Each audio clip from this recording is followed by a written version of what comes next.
Sadako and the 1,000 Paper Cranes.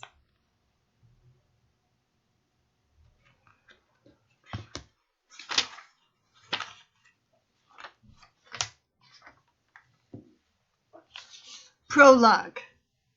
Sadako and the 1,000 Paper Cranes is based on the life of a real little girl who lived in Japan from 1943 to 1955. She was in Hiroshima when the United States Air Force dropped an atom bomb on that city in an attempt to end World War II. 10 years later, she died as a result of radiation from the bomb. Her courage made Sadako a heroine to children in Japan. And this is the story of Sadako. Chapter 1, Good Luck Signs. Sadako was born to be a runner. Her mother always said that Sadako had learned to run before she could walk. One morning in August 1954, Sadako ran outside into the street as soon as she was dressed. The morning sun of Japan touched brown highlights in her dark hair. There was not a speck of cloud in the blue sky. It was a good sign. Sadako was always on the lookout for good luck signs. Back in the house, her sister and 2 brothers were still sleeping on their bed quilts. She poked her big brother, Masahiro. "Get up, lazy bones," she said. "It's peace day." Masahiro groaned and yawned. He wanted to sleep as long as possible, but like most 14-year-old boys, he also loved to eat. And when he sniffed the good smell of bean soup, Masahiro got up. Soon, Mitsue and Aiji were awake too. Sadako helped Aiji get dressed. He was 6, but he sometimes lost a sock or shirt. Afterwards, Sadako folded the bed quilts. Her sister, Mitsue, who was 9, helped put them away in the closet. Rushing like a whirlwind into the kitchen, Sadako cried, "Oh, Mother, I can hardly wait to go to the carnival. Can we please hurry with breakfast?"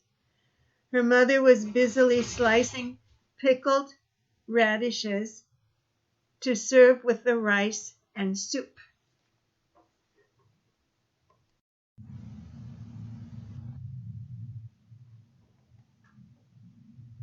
Her mother was busily slicing pickled radishes to serve with the rice and soup. She looked sternly at Sadako. "You are 11 years old and you should know better," she scolded. "You must not call it a carnival. Every year on August 6th, we remember those who died when the atom bomb was dropped on our city. It is a Memorial Day." Mr. Sasaki came in from the back porch. "That's right," he said. "Sadako-chan, you must show respect. Your own grandmother was killed that awful day."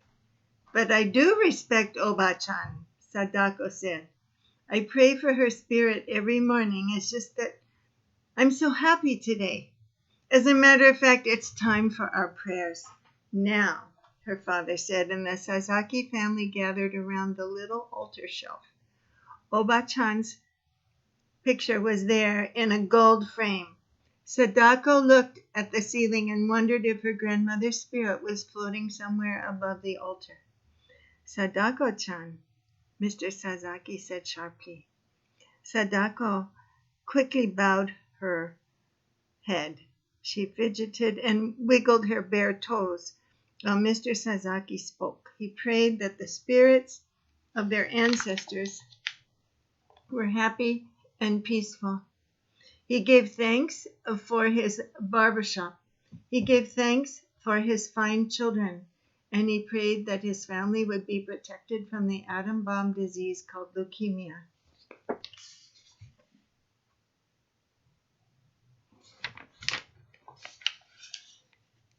Many still died from the disease, even though the atom bomb had been dropped on Hiroshima 9 years before.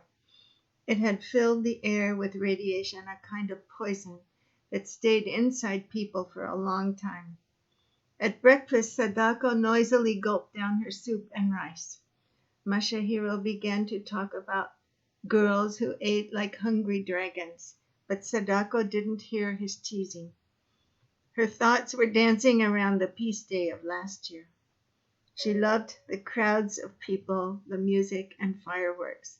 Sadako could still taste the spun cotton candy. She finished breakfast before anyone else. And when she jumped up, Sadako almost knocked the table over. She was tall for her age, and her long legs always seemed to get in the way. "Come on, Mitsue-chan," she said. "Let's wash the dishes so we can go soon." When the kitchen was clean and tidy, Sadako tied red bows on her braids and stood impatiently by the door. "Sadako-chan," her mother said softly, "we aren't leaving until 7:30. You can sit quietly until it's time to go." Sadako plopped down with a thud onto the tatami mat. Nothing ever made her parents hurry. While she sat there, a fuzzy spider paced across the room. A spider was a good luck sign. Now Sadako was sure the day would be wonderful. She cupped the insect in her hands and carefully set it free outside. "That's silly," Masahiro said. "Spiders don't really bring good luck." "Just wait and see," Sadako said gaily. Chapter 2, Peace Day. When the family started out, the air was already warm and dusk hung over the busy streets. Sadako ran ahead to the house of her best friend, Shizuko. The two had been friends since kindergarten. Sadako was sure they would always be as close as two pine needles on the same twig.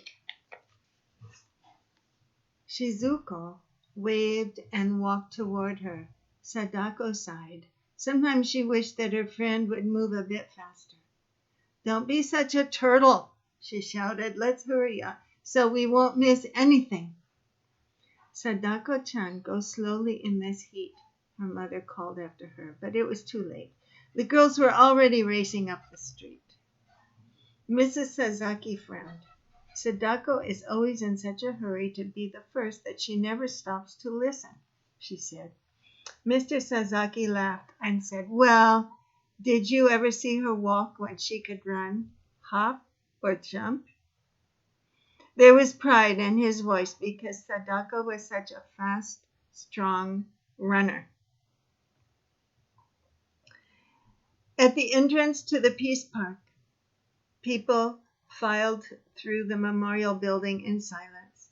On the walls were photographs of the dead and dying in a ruined city. The atom bomb, the thunderbolt, had turned Hiroshima into a desert. Sadako didn't want to look at the frightening pictures. She held tight to Shizuko's hand and walked quickly through the building. "I remember the thunderbolt," Sadako whispered to her friend. "There was the flash of a million suns, and then the heat prickled my eyes like needles."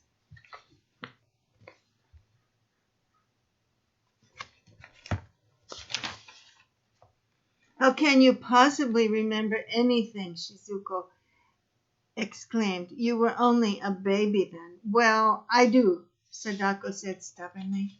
After speeches by Buddhist priests and the mayor, hundreds of white doves were freed from their cages. They circled the twisted, scarred atomic dome. Sadako thought the doves looked like spirits of the dead flying into the freedom of the sky.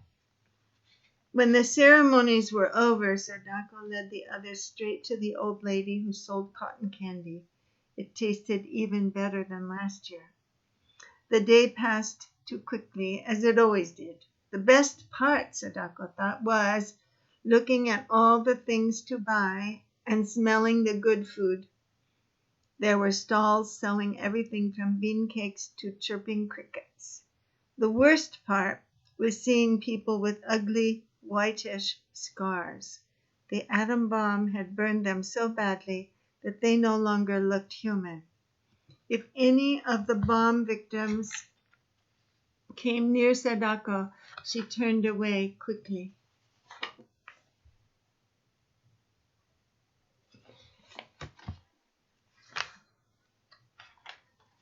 Excitement grew as the sun went down. When the last dazzling display of fireworks faded from the sky, the crowd carried paper lanterns to the banks of the Ota River. Mr. Sasaki carefully lit candles inside of 6 lanterns, one for each member of the family. The lanterns carried names of relatives who had died because of the thunderbolt. Sadako had written Oba-chan's name on the side of her lantern. When the candles were burning brightly, the lanterns were launched on the Ota River. They floated out to sea like a swarm of fireflies against the dark water. That night, Sadako lay awake for a long time, remembering everything about the day. Masahiro was wrong, she thought. The spider had brought good luck. Tomorrow she would remind him about that.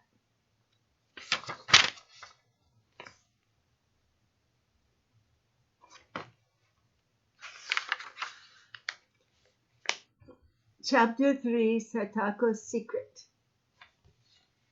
It was the beginning of autumn when Sadako rushed home with good news. She kicked off her shoes and threw open the door with a bang. "I'm home," she called. Her mother was fixing supper in the kitchen. "The most wonderful thing has happened," Sadako said breathlessly. "Guess what?" "Many wonderful things happened to you, Sadako-chan. I can't even guess." "The big race on field day," Sadako said. "I have been chosen from the bamboo class to be on the relay team." She danced around the room, gaily swinging her school bag. "Just think, if we win, I'll be sure to get on the team in junior high school next year." That was what Sadako wanted more than anything else. At supper, Mr. Sasaki made a long speech about family honor and pride. Even Masahiro was impressed. Sadako was too excited to eat. She just sat there grinning happily. From then on, Sadako thought of only one thing, the relay race. She practiced every day at school, and she often ran all the way home. And when Masahiro timed her with Mr. Sasaki's big watch, Sadako's speed surprised everyone. Maybe she dreamed, I will be the best runner in the whole school. At last, the big day arrived. A crowd of parents, relatives, and friends gathered at the school to watch the sports event. Sadako was so nervous.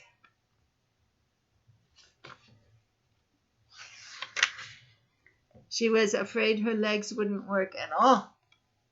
Members of the other teams suddenly looked taller and stronger than her teammates.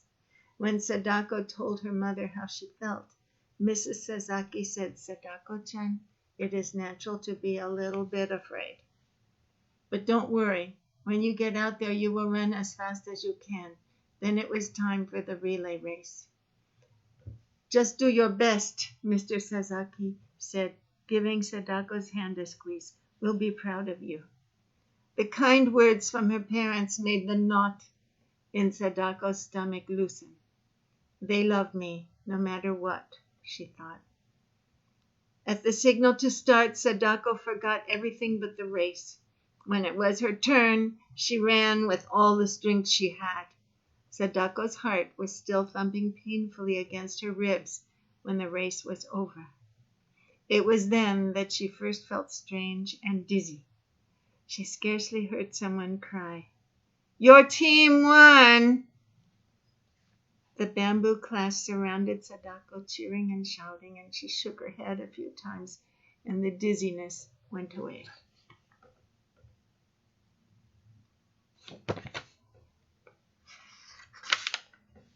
All winter, Sadako tried to improve her running speed. To qualify for the racing team in junior high, she would have to practice every day. Sometimes after a long run, the dizziness returned.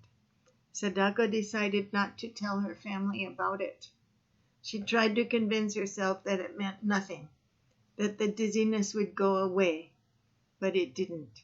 It got worse. Frightened, Sadako carried the secret inside of her. She didn't even tell Shizuko, her best friend. On New Year's Eve, Sadako hoped she could magically wish away the dizzy spells. How perfect everything would be if she didn't have this secret. At midnight, she was in her cozy bed quilts when the temple bells began to chime. They were ringing out all the evils of the old year so that the new one would have a fine beginning. With each ring, Sadako drowsily made her special wish. The next morning, the Sasaki family joined crowds of people as they visited their shrines. Mrs. Sasaki looked beautiful in her best flowered silk kimono. As soon as we can afford it, I'll buy a kimono for you, she promised Sadako. A girl your age should have one. Sadako thanked her mother politely, but she didn't care about a kimono. She only cared about racing with the team in junior high. Amidst throngs of happy people, Sadako forgot her secret for a while. She let the bright joy of the season wash her worries away. At the end of the day, she raced Masahiro home and won easily. Above the door were the good luck symbols Mrs. Sasaki had put there to protect them during the new year. With a beginning like this, how could anything bad happen? Chapter 4, A Secret, No Longer. For several weeks, it seemed that the prayers and good luck symbols had done their work well. Sadako felt strong and healthy as she ran longer and faster. But all that ended one crisp, cold winter day in February.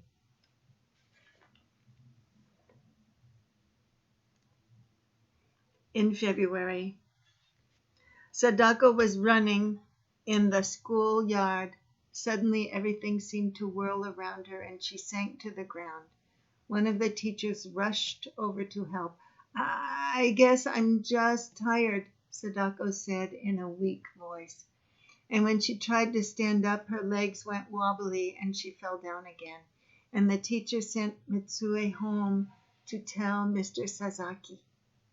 He left his barber shop and took Sadako to the Red Cross hospital. And as they entered the building, Sadako felt a pang of fear. Part of this hospital was especially for those with the atom bomb sickness. In a few minutes, Sadako was in an examining room where a nurse x-rayed her chest and took some of her blood. Dr. Numata tapped her back and asked a lot of questions. 3 other doctors came in to look at Sadako. One of them shook his head and gently stroked her hair. By now, the rest of Sadako's family was at the hospital. Her parents were in the doctor's office. Sadako could hear the murmur of their voices. Once her mother cried, "Leukemia! But that's impossible!" And at the sound of that frightening word, Sadako put her hands over her ears. She didn't want to hear any more. Of course she didn't have leukemia. Why, the atom bomb hadn't even scratched her. Nurse Yasunaga took Sadako to one of the hospital rooms and gave her a kind of cotton kimono to wear. Sadako had just climbed into bed when her family came in. Mrs. Sasaki put her arms around Sadako. "You must stay here for a little while," she said, trying to sound cheerful. "But I'll come every evening, and will visit you after school," Masahiro promised. And Mitsue and Aiji nodded, their eyes wide and scared. Do I really have the atom bomb disease? Sadako asked her father, and there was a troubled look in Mr. Sasaki's eyes, but he only said, the doctors want to make some tests. That's all. He paused, and then he added, they might keep you here for a few weeks. A few weeks? To Sadako, it sounded like years. She would miss graduation into junior high school, and even worse, she would not be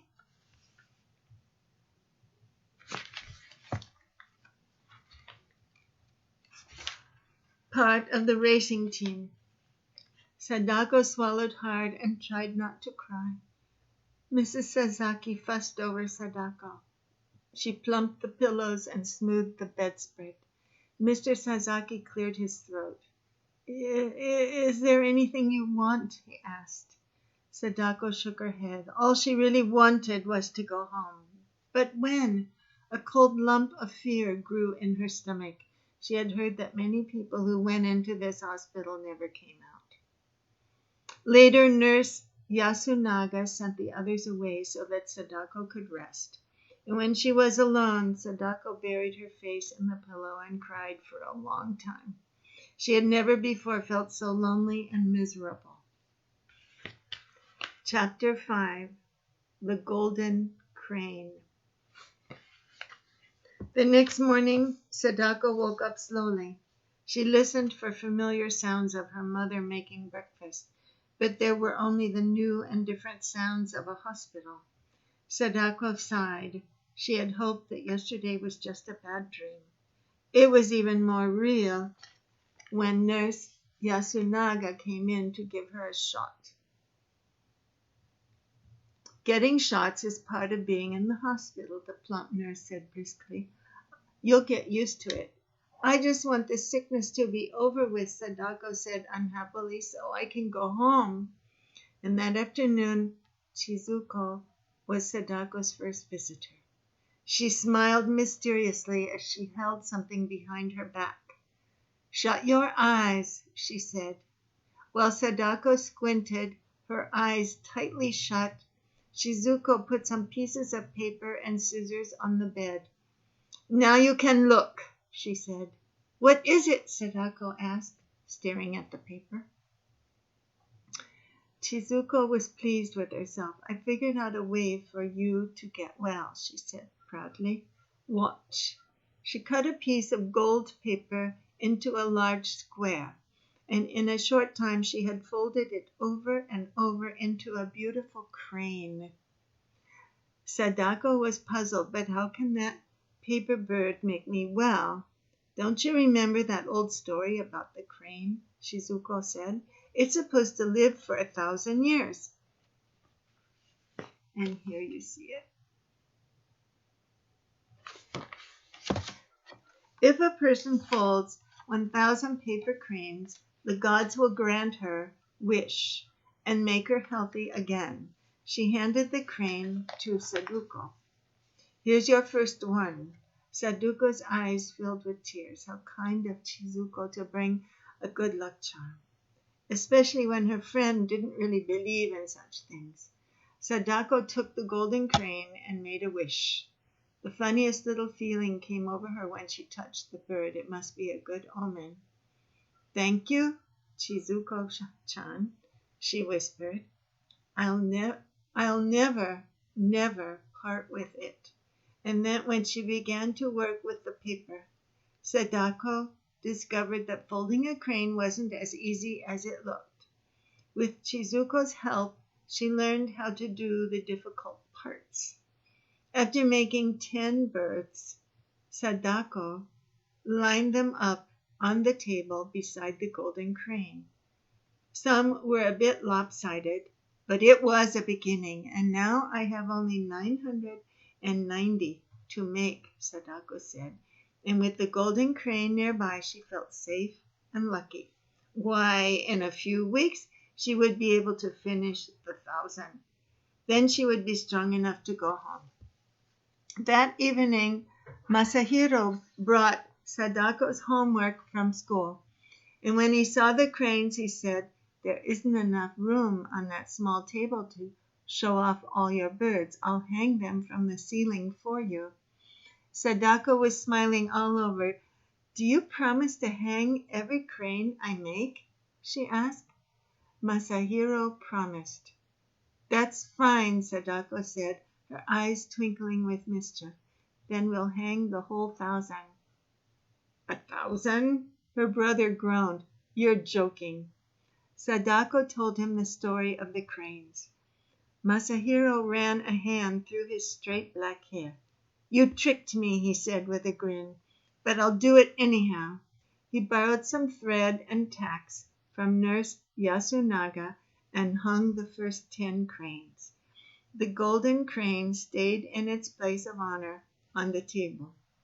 After supper, Mrs. Sasaki brought Mitsui and Aiji to the hospital, and everyone was surprised to see the birds. They reminded Mrs. Sasaki of a famous old poem.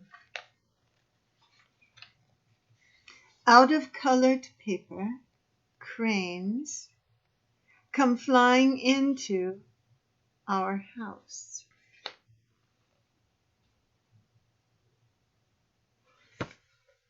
Mitsui and Aiji liked the golden crane best, but Mrs. Sasaki chose the tiniest one made of fancy green paper with pink parasols on it. "This is my choice because small ones are the most difficult to make." After visiting ours, it was lonely in the hospital room. So lonely that Sadako folded more cranes to keep up her courage. 11. I wish I'd get better. 12. I wish I'd get better. Chapter 6. Kenji. Everyone saved paper for Sadako's good luck cranes. Shizuko brought colored paper from the bamboo class. Father saved every scrap from the barber shop. Even Nurse Yasunaga gave Sadako the wrappings from packages of medicine. And Masahiro hung every one of the birds as he had promised. Sometimes he strung many on one thread. The biggest cranes flew alone. During the next few months, there were times when Sadako felt almost well. However, Dr. Numata said it was best for her to stay in the hospital. By now, Sadako realized that she had leukemia, but she also knew that some patients recovered from the disease. She never stopped hoping that she would get well too. On good days, Sadako was busy. She did her homework, wrote letters to friends and pen pals, and amused her visitors with games, riddles, and songs. And in the evening, she always made paper cranes. Her flock grew to over 300. Now the birds were perfectly folded. Her fingers were sure and worked quickly without any mistakes. Gradually, the atom bomb disease took away Sadako's energy. She learned about pain. Sometimes throbbing headaches stopped her from reading and writing. At other times, her bones seemed to be on fire, and more dizzy spells sent Sadako into deep blackness. Often she was too weak to do anything but sit by the window and look longingly out at the maple tree in the courtyard. She would stay there for hours, holding the golden crane in her lap. Sadako was feeling especially tired one day when Nurse Yasunaga wheeled her out onto the porch for some sunshine. There, Sadako saw Kenji for the first time. He was 9 and small for his age. Sadako stared at his thin face and shining dark eyes. "Hello," she said. "I'm Sadako." Kenji answered in a low, soft voice. Soon the two were talking like old friends. Kenji had been in the hospital for a long time, but he had few visitors. His parents were dead, and he had been living with an aunt in a nearby town. "She's so old that when she comes to see me, she comes only once a week," Kenji said. I read most of the time." Sadako turned away at the sad look on Kenji's face. "It doesn't really matter," he went on with a weary sigh, "because I'll die soon. I have leukemia from the bomb." "But you can't have leukemia," Sadako said.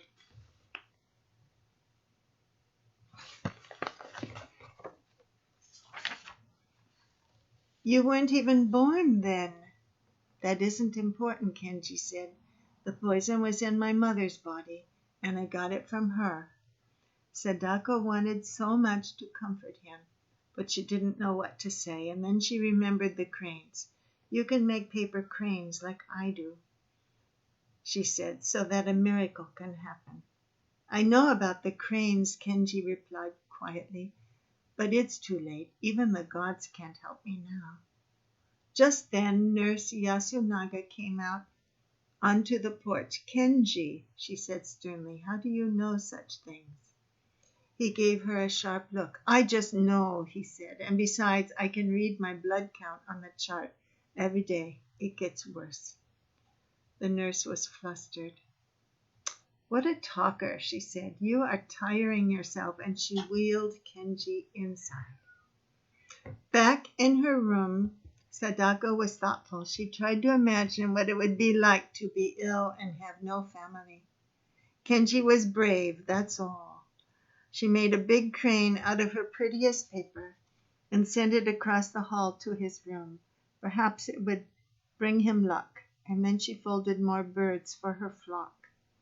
398, 399. And one day Kenji didn't appear on the porch. Late that night, Sadako heard the rumble of a bed being rolled down the hall.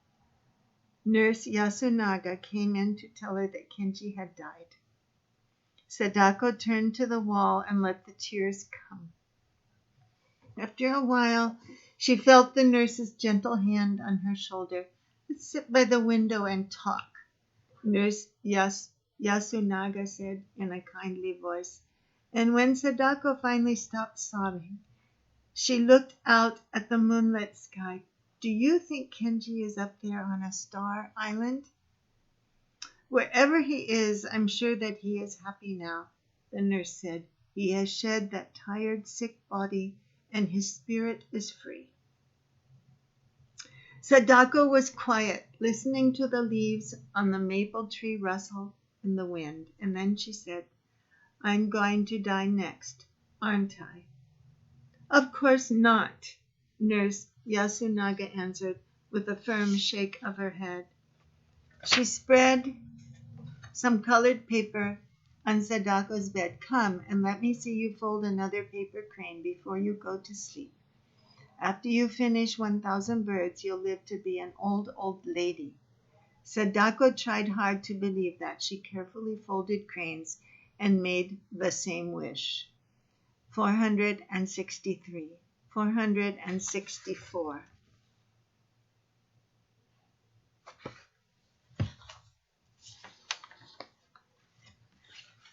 Chapter 7. Hundreds of wishes. June came with its long, endless rain. Day after day, the sky was gray as rain spattered against the windows. Rain dripped steadily from the leaves of the maple tree. Soon, everything in the room smelled musty. Even the sheets felt clammy. Sadako grew pale and listless. Only her parents and Masahiro were allowed to visit her.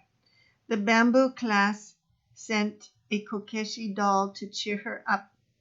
Sadako liked the wooden doll's wistful smile and the red roses painted on its kimono. The doll stood next to the golden crane on Sadako's bedside table. Mrs. Sasaki was worried because Sadako didn't eat enough. One evening she brought a surprise wrapped in a furoshiki bundle. It contained all of Sadako's favorite foods: an egg roll, chicken and rice, pickled plums, and bean cakes. Sadako propped herself up against the pillows and tried to eat, but it was no use. Her swollen gums hurt so much that she couldn't chew. Finally, Sadako pushed the good things away, and her mother's eyes were bright as if she was going to cry. I'm such a turtle, Sadako burst out. She was angry with herself for making her mother sad. She also knew that the Sasaki family had no extra money for expensive food. Tears stung Sadako's eyes, and she quickly brushed them away. "It's all right," Mrs. Sasaki said soothingly. She cradled Sadako in her arms. "You'll be better soon. Maybe when the sun comes out again."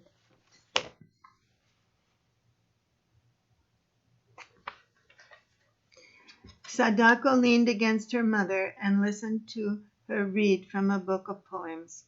And when Masahiro came, Sadako was calmer and happier. He told her news from school and ate some of the special dinner. Before Masahiro left, he said, "Oh, I almost forgot.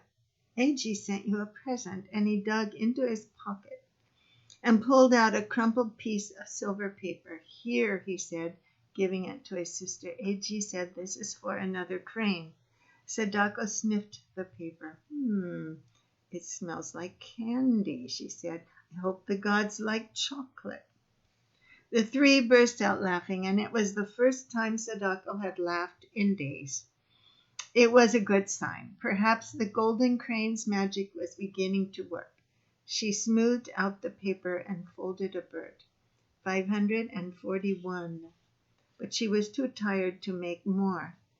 Sadako stretched out on the bed and closed her eyes. As Mrs. Sasaki tiptoed out of the room, she whispered a poem she used to say when Sadako was little. "O flock of heavenly cranes, cover my child with your wings." Chapter 8. Last Days. Near the end of July, it was warm and sunny.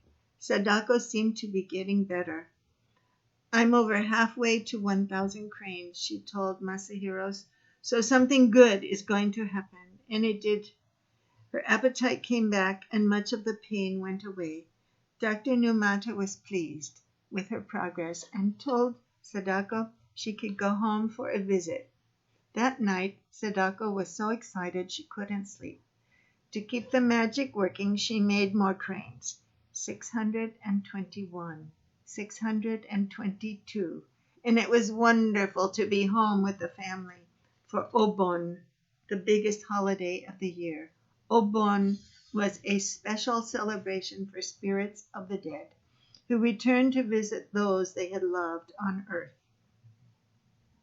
Mrs. Sasaki and Mitsue had scrubbed and swept the house until it shone. Fresh flowers brightened the table. Sadako's golden crane and Kokeshi doll were there too. The air was filled with smells of delicious holiday food. Dishes of bean cakes and rice balls had been placed on the altar shelf for ghostly visitors. That night, Sadako watched her mother put a lantern outside so that the spirits could find their way in the dark. She let out a happy sigh. Perhaps, just perhaps, she was home to stay. For several days, a steady stream of friends and relatives came to call on the Sasaki family. By the end of a week, Sadako was pale and tired again. She could only sit quietly and watch the others. "Sadako certainly has good manners now," Mr. Sasaki said. "Oba-chan's spirit must be pleased to see how ladylike her granddaughter has become." "How can you say that?"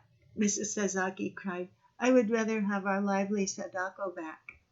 She dabbed at her eyes and hurried into the kitchen. "I'm making everyone sad," Sadako thought. She wished she could suddenly turn into her old self. How happy her mother would be then. As if he knew what was in Sadako's mind, her father said gruffly, "There now, don't worry. After a good night's rest, you'll feel fine." But the next day, Sadako had to return to the hospital. For the first time, she was glad to be in the quiet hospital room. Her parent sat beside the bed for a long time. Every now and then, Sadako drifted off into a strange kind of half-sleep.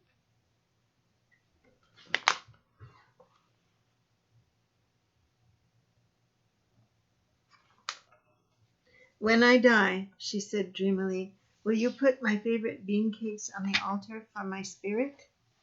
Mrs. Sasaki could not speak. She took her daughter's hand and held it tightly. Hush, Mr. Sasaki said in a funny voice. This will not happen for many, many years. Don't give up now, Sadako-chan. You have to make only a few hundred more cranes. Nurse Yasunaga gave Sadako medicine that helped her rest. Before her eyes closed, Sadako reached out to touch the golden crane. I will get better, she murmured to the Kokeshi doll, and someday I'll race like the wind. From then on, Dr. Numata gave Sadako blood transfusions or shots almost every day. I know it hurts, he said, but we must keep on trying. Sadako nodded. She never complained about the shots and almost constant pain. A bigger pain was growing deep inside of her. It was the fear of dying. She had to fight it as well as the disease. The golden crane helped. It reminded Sadako that there was always hope. Mrs. Sasaki spent more and more time at the hospital. Every afternoon, Sadako listened for the familiar slop slop of her plastic slippers in the hall. All visitors had to put on yellow slippers at the door, but Mrs. Sasaki's made a special sound. Sadako's heart ached to see her mother's face, so lined with worry. The leaves on the maple tree were turning rust and gold when the family came for one last visit. Eiji handed Sadako a big box wrapped in gold paper and tied with a red ribbon, and slowly Sadako opened it, and inside was something her mother had always wanted for her, a silk kimono with cherry blossoms on it. Sadako felt hot tears blur her eyes. Why did you do it? She asked, touching the soft cloth. I'll never be able to wear it, and silk costs so much money. Sadako-chan, her father said gently, your mother stayed up late last night to finish sewing it. Try it on for her. With a great effort, Sadako lifted herself out of bed, and Mrs. Sasaki helped her put on the kimono and tie the sash. Sadako was glad her swollen legs didn't show. Unsteadily, she limped across the room and sat in her chair by the window. Everyone agreed that she was like a princess in the kimono.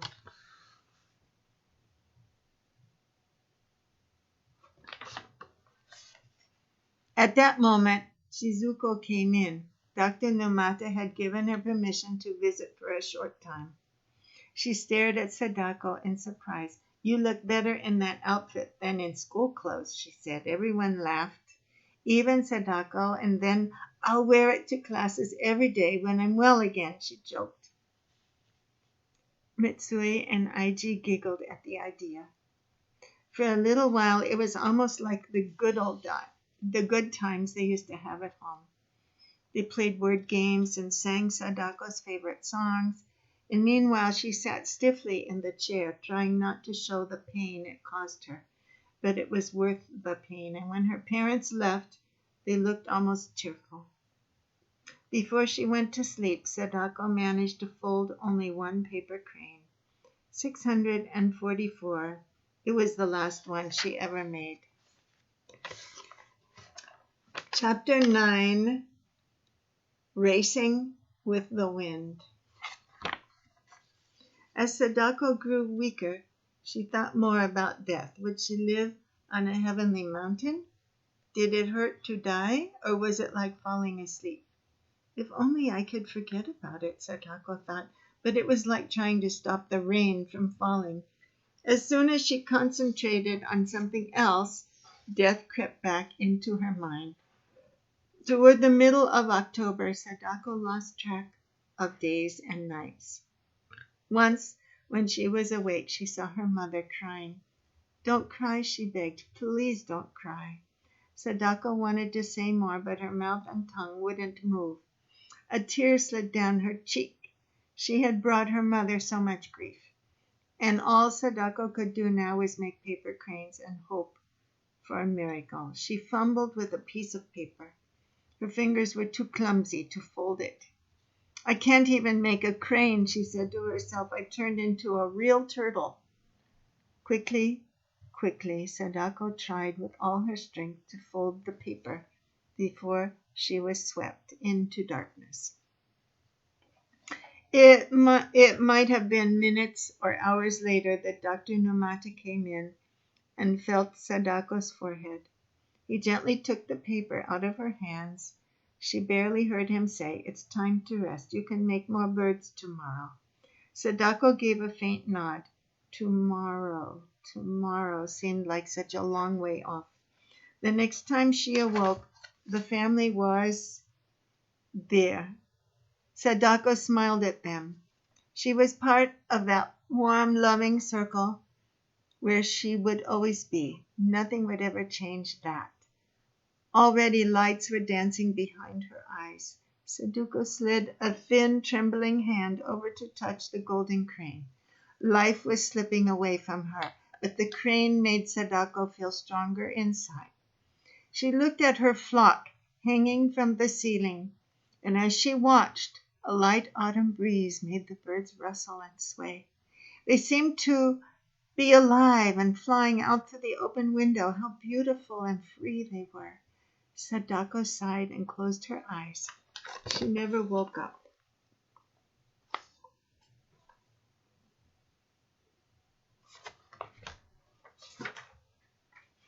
Epilogue. Sadako Sasaki died on October 25th, 1955.